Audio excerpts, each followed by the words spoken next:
मुगलकालीन इतिहास के स्रोतों के बारे में। स्रोत मतलब साधन होते हैं, इतिहास जानने के स्रोत। साधन या स्रोत का इतिहास में महत्व है। इतिहास लेखन या इतिहासकारों का जो है स्रोतों की महत्ता पर ही इतिहास को लिखा जाता है। इसलिए इतिहास जो है, इतिहास के साधन जो है इतिहास के लिए बहुत ही महत्वपूर्ण है। तो आज मुगल कालीन इतिहास के स्रोत के अंतर्गत की मुगल काल के बारे में जानने के क्या क्या साधन है उनके बारे में बताऊंगा।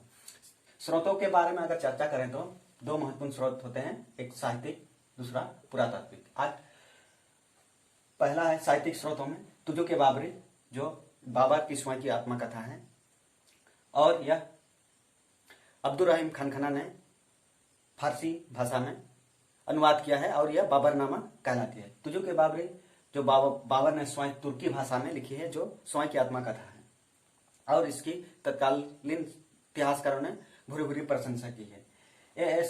बेवरिज ने 1905 में इसकी द्वितीय अनुवाद की है और यह बहुत ही प्रमाणिक इतिहास मानी जाती है।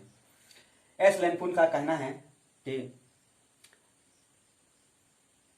स्रोतों के रूप में कोई दस्तावेज अगर बिना जांच के अगर लिया जाए तो बाबरनामा एक प्रामाणिक स्रोत है, इस प्रकार का विचार देते हैं। एल्फिंस्टन ने तो यहाँ तक कहा है कि एशिया में एकमात्र वास्तविक इतिहास बाबरनामा ही है। इस प्रकार देखते हैं कि तुजुक बाबरी या बाबरनामा जो है इतिहास जानने के, मुगलकालीन इतिहास जानने के महत्वपूर्ण स्रोत है। दूसरा है अकबरनामा। अकबरनामा भी अकबर के काल के बारे में जानने के महत्वपूर्ण स्रोत है और यह अकबर के दरबारी कवि अबुल फजल ने लिखा है। अकबर के शासन के 42 वर्ष में इसने इसको लिखा है और यह फारसी भाषा में है और 3 भागों में विभाजित या 3 भाग में इसको लिखा गया है। पहला भाग है अकबर आदम से लेकर अकबर के 17वें साल तक। दूसरा है अकबर के शासनकाल के 18वें से 40 वर्षों का इतिहास है और तीसरा जो है आईन अकबरी कहा जाता है। इसमें अकबर के आदेश या आईन मतलब होता है नियम, अकबर के नियम जो है इसमें संकलित किया गया है। जो तीसरा भाग जो है आईन अकबरी कहलाती है। तीसरा है तकात ए अकबरी, यह निजामुद्दीन अहमद ने लिखा है, जो तत्कालीन मुगलों के दरबारी इतिहासकार थे और यह तकात ए अकबरी जो है एक संतुलित इतिहास मानी जाती है। चौथा है हुमायूंनामा।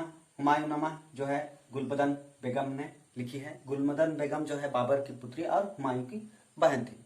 गुलबदन बेगम ने हुमायूंनामा में तत्कालीन जो राजनीतिक उपलब्धि है यानी कि युद्धों के बारे में संक्षिप्त में या कम जानकारी दी है, लेकिन तत्कालीन महल के रहन सहन, शाही शानो शौकत, शाही विवाह और हरम के बारे में, हरम के स्त्रियों के स्थिति के बारे में विशेष जानकारी दी है गुलबदन बेगम ने हुमायूंनामा में। इस प्रकार देखते हैं तत्कालीन सामाजिक इतिहास जानने के लिए यह हुमायूंनामा बहुत ही महत्वपूर्ण है।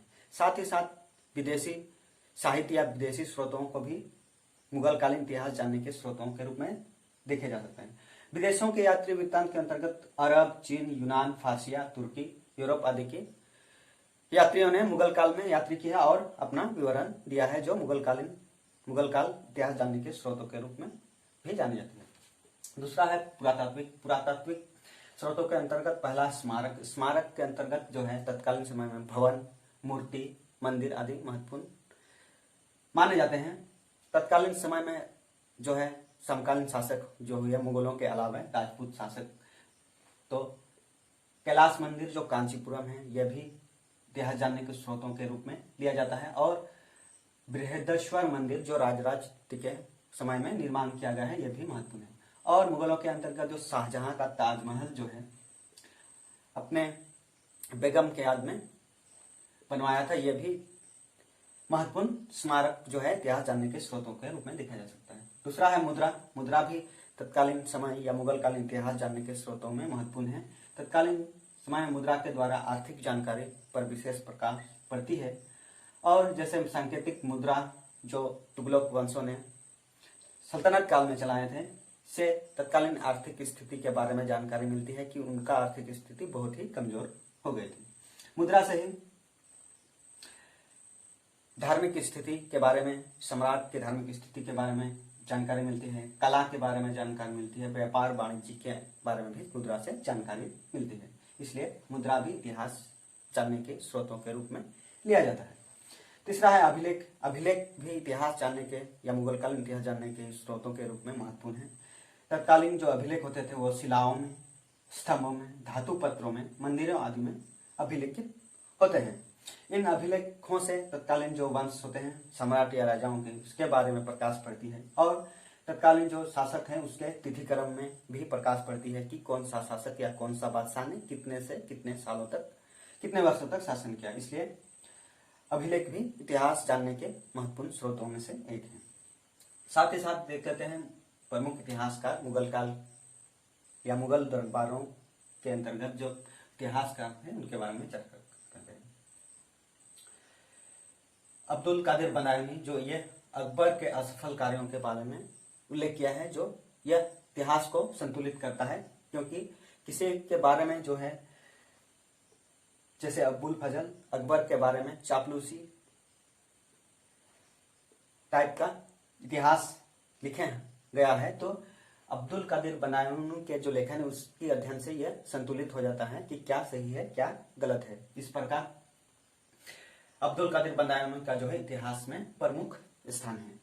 अब्दुल कादिर बदायूनी जो अकबर के बारे में आलोचना करता है, असफल कार्यों के बारे में उल्लेख करता है, इसके 3 मुख्य कारण थे। कि पहला कारण तो यह कि यह अब्दुल कादिर बदायूनी कट्टर सुन्नी समर्थक था और अकबर के धार्मिक सहिष्णुता नीति के विरोध करता था, इसलिए अकबर से यह अच्छे संबंध नहीं थे। और दूसरा कारण था कि इसके जो पुत्र थे, अकबर ने ही इसके पुत्र का नाम रखा था, जिसकी 6 माह बाद मृत्यु हो जाती है, इससे भी खपा रहता था। और दूसरा है कि अबुल फजल और बदायूनी दोनों दरबारी इतिहासकार थे, लेकिन अबुल फजल जो है 20 की मनसब से लेके 5000 की मनसब तक यह उन्नति कर गया, लेकिन यह केवल 20 की मनसब तक ही रहा। इस प्रकार जो है अबुल फजल और अकबर से यह घृणा करता था या उनसे ईर्ष्या रखता था।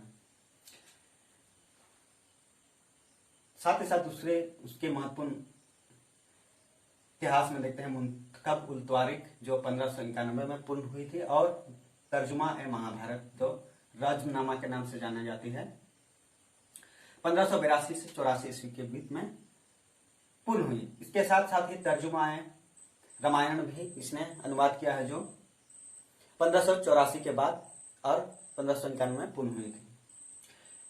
दूसरा है अबुल फजल। अबुल फजल जो है अकबर का दरबारी इतिहासकार था और ये अकबर के बारे में विशेष जानकारी दिया है। तीसरा है निजामुद्दीन अहमद, यह भी तत्काल मुगलों के दरबारी इतिहासकार था, इसकी संतुलित इतिहास मानी जाती है।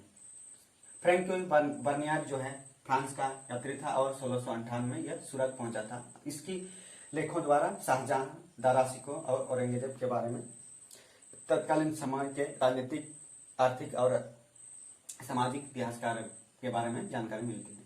अबुल हमीद लाहौरी जो है शाहजहां के काल के या शाहजहां के दरबारी इतिहासकार थे और इसने पातशाहनामा लिखा, जो शाहजहां के बारे में विशेष जानकारी मिलती है। इस प्रकार देखते हैं कि मुगलों के बारे में या मुगल कालीन इतिहास को जानने के लिए महत्वपूर्ण स्रोत है, जो तत्कालीन मुगलों के इतिहास पर विशेष प्रकाश